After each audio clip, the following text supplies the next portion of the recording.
Hello, folks. Mariah Carey has been ringing through this household for about a month now. The holiday season is upon us, and we have an early present for all you MLR fans. Stan Power with you alongside the Professor, punching above his weight as always, Pete Steinberg. Pete, just back from Hawaii, looking very sun-kissed and refreshed. Thanks for joining us, buddy. How are we doing?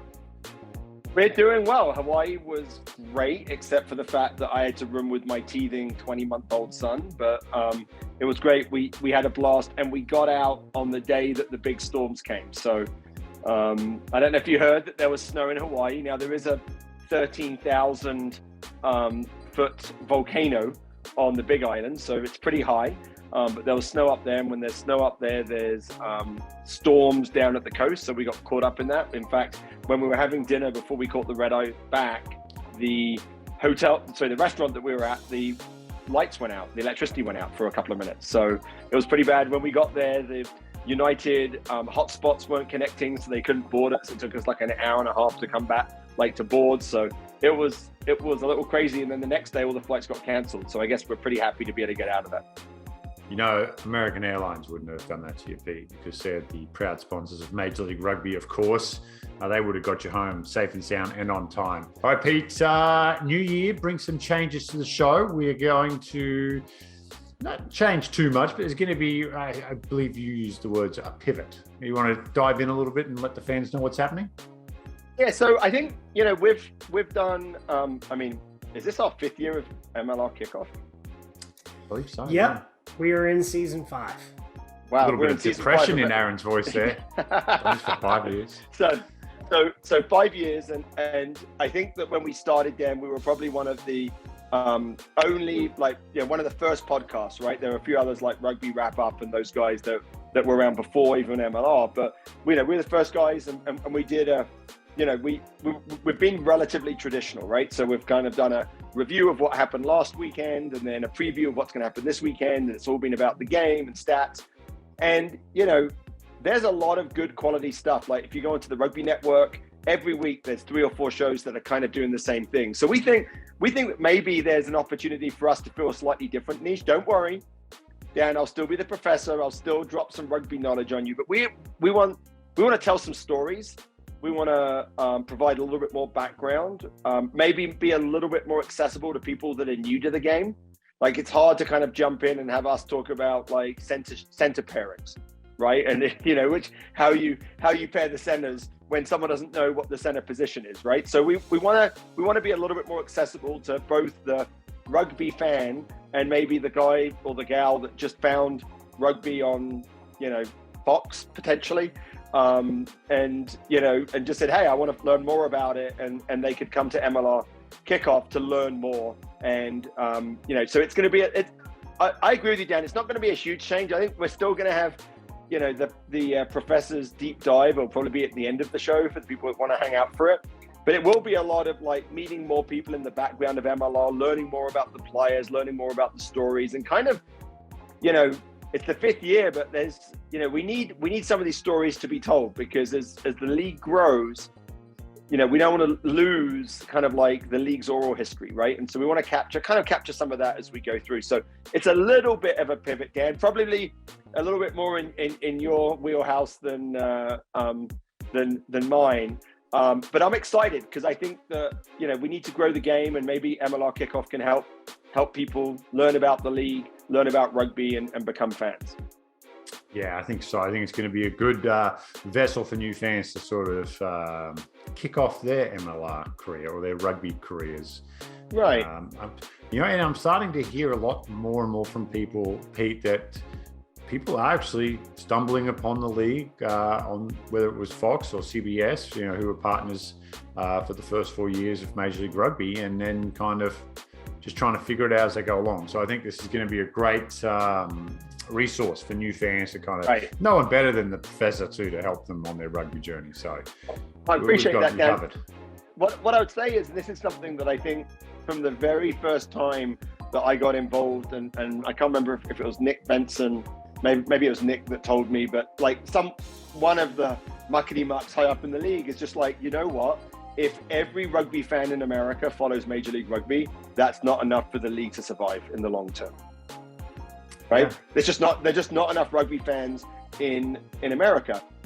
Major League Rugby has to reach a new audience for it to be long-term sustainable.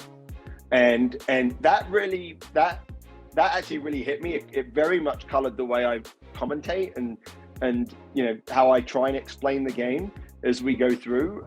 You know, I know that you know, it happens to me when I'm listening to a broadcast and I hear, you know, the commentators kind of like go back to the basics or compare it to football, and you're like, you kind of roll your eyes, but actually that's what we need to do, right? We need to make this game more accessible to the American rugby fan, and we need every person that tunes into a game to walk away saying, I got enough of that I want to do it again. And so it's really important. I mean, all of our listeners, everyone, like, if every rugby fan in America got 5 new MLR fans, then we'd probably be okay.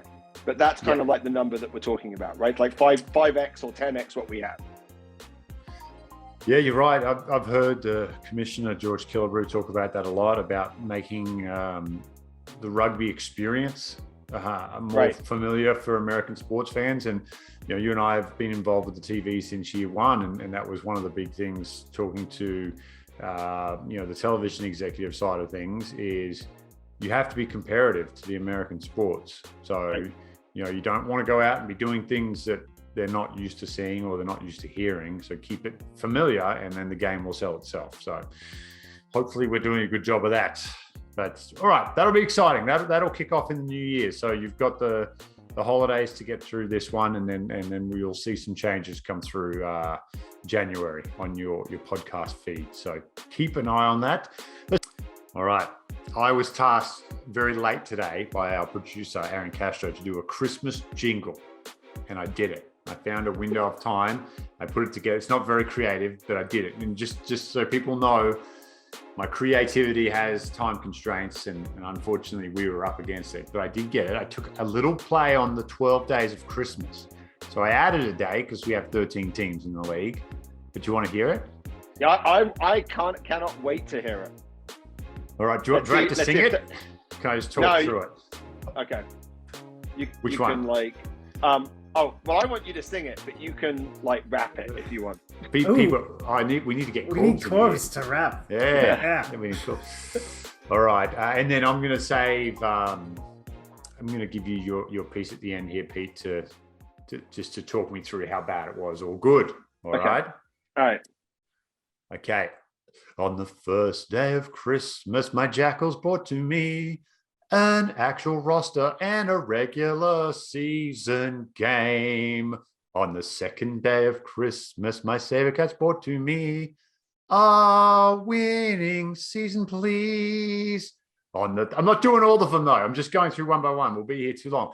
On the third day of Christmas, my Seahorse brought to me that season 2 consistency. On the fourth day of Christmas, my Arrows brought to me a real Toronto home game. On the fifth day of Christmas, my Legion brought to me flat passes from Nonu all the way out to Will Hooley. Remember that pass he threw to Mikey Taylor a few years ago? I do, yeah. I want to see that one again. On the sixth day of Christmas, my old glory brought to me more Junior Sal all the way from Rugby League. Yes. Good player, Junior Sal. I'm excited to see him go too. On the seventh day of Christmas, my Gilgronis brought to me the real cowboy, Big Mark O'Keefe. On the eighth day of Christmas, and I think every fan in the league is going to like this one except for Free Jacks fans, my Free Jacks brought to me less bloody lines on the field at Quincy. On the ninth day of Christmas, my Gold brought to me the King, Carlos Spencer, for just one game. Strap the boots on, Carlos, one game. On the 10th day of Christmas, my New Yorkers brought to me a backline with Ellis, Windsor, and Jason Emery. That's for you, Pete. On the 11th day of Christmas, my Warriors brought to me their first ever championship. ring. Maybe 2022 Warriors fans. On the 12th day of Christmas, my rattlers brought to me a new field that's fast for the missile and Palapoosie. Oh, good work. Good work. Thank you. And on the 13th day of Christmas, my Guiltinis brought to me back-to-back titles for Gildy.